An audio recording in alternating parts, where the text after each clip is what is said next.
میگه رنگ روی مرد و نامردان یکی است، سالها بگردی تا بدانی مرد کیست.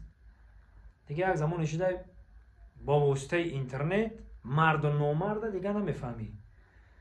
برای همین یک دو سخنک در داغ روز میکنم. از نو مسئله اینترنت دیدم که گپ بسیار زده استیان که چه خیلی فریب کرده استیان، چه خیلی فریب نکرده استیان.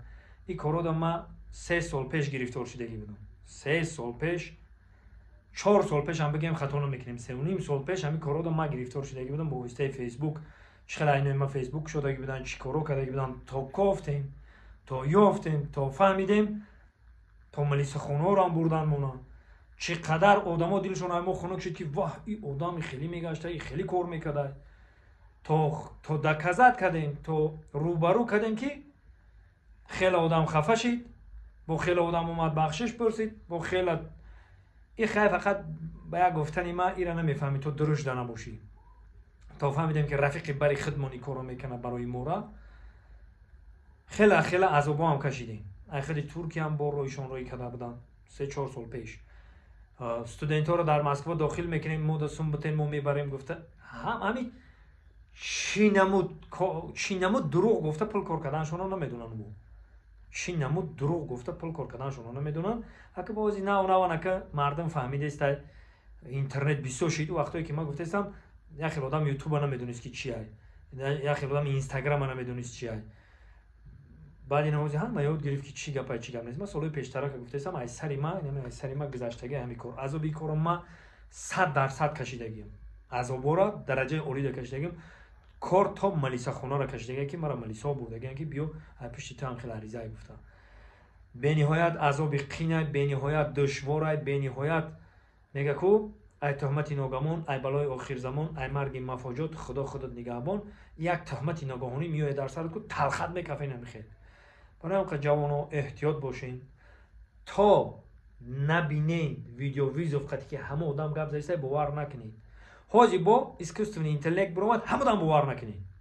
انمو دیدنک دم باور نکنین. اینو من میگم. من شب و روز در اینترنتم، در جاگه هم باشم در اینترنت دایم، کجای که باشم در اینترنت دایم. من فکر میکنم که ای شما در بسیارتر در اینترنتم چند سال اخیر میشه. برای همین باور نکنین.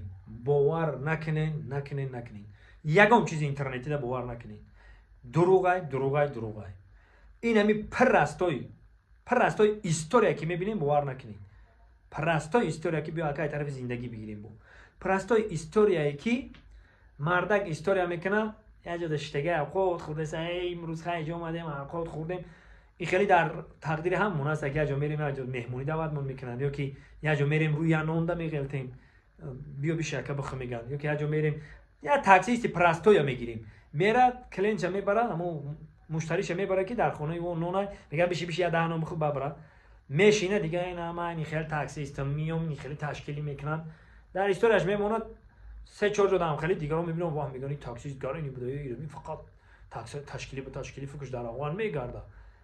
تماشابین ایرا حس میکنه میگه دیگه یا اون در سر همون تماشابین همون نقش میبنده که اون تاکسیست گنده بویای اینطوری که همونجا برآمده الله اکبر دیگه شکمش روغن نمیبینه. مثال میگیریم هست ای خیلیشان. خلاصه باور نکنین چیزای اینترنتی دا با میگم تکرار به تکرار میگم باور نکنین.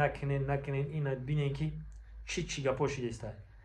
دیده استین خودتون که اینا مقصد که سبشنی میگه شما تلفن آیفون بریدین $100 روی میکنین در شوتیمو ما تلفن آیفون شما در روی میکنیم. تلفنی نزد 1000 تومان رو ما شما در روی میکنیم. تو باید روی میکنیم تو میگی تو 4 نمیکنه. ای 100 سر میکنه تو $100 میگه. تلفن همون مونده قریب کی سبشنی اومده همون دیدم. ما دیدم که ما سبشنی اومده میگه سلام علیکم شما تلفن آیفون برد کردین میتوانین که شما 250 تومان در همین رقمی کارت ما پارتین ما تلفن آیفون رو با شما روان کنیم از ازبکستان یا که دیگر دولت. ما دیدم هم خیلی. خلاصه باور نکنین هر فریب و نیرنگو داده نشین. فقط احتیاط باشین. احتیاط نیمی حیات.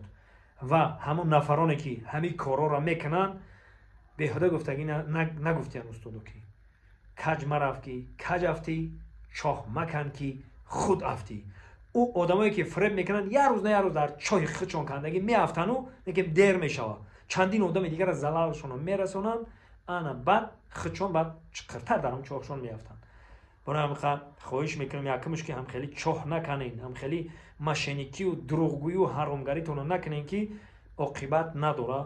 оқибат ҳамун рӯзе мешавад ки давлат бедарвоза нест. дар назди қонун ҳам ҷавоб мегӯед, дар назди қонуни дини мубини ислом ҳам ҷавоб мегӯед. худованд нигоҳбонтон. гапи пасту баланд гуфта бошам, узри зиёд аматонда нахостам ки бетараф бошам. ҳамин нафароне ки маро тамошо мекунанд, як кас ҳам ки бошад ҳамин гапи ма дар ёдаш бизана ки ҳамин гуфта буд ки бовар накунед, биё ҳамиро меабур пурсам, биё бовар накунам, ҳамиро меабур пурсам ки кияй. ду бор бипурсиш ҳамун тира чор намекунад. ду бор бипурсиш ки ту кӣ? чӣ мехоҳӣ ту кӣ? ду бор бипурсиш ки автоматик чор мекунам. ин ҳам хеле ай. барои ҳам худованд барори кор момута ҳамин номус ай ҳама чизи болои номус кунему хубу хушу хурсандона зиндагӣ кунем. худо нигоҳбонтон.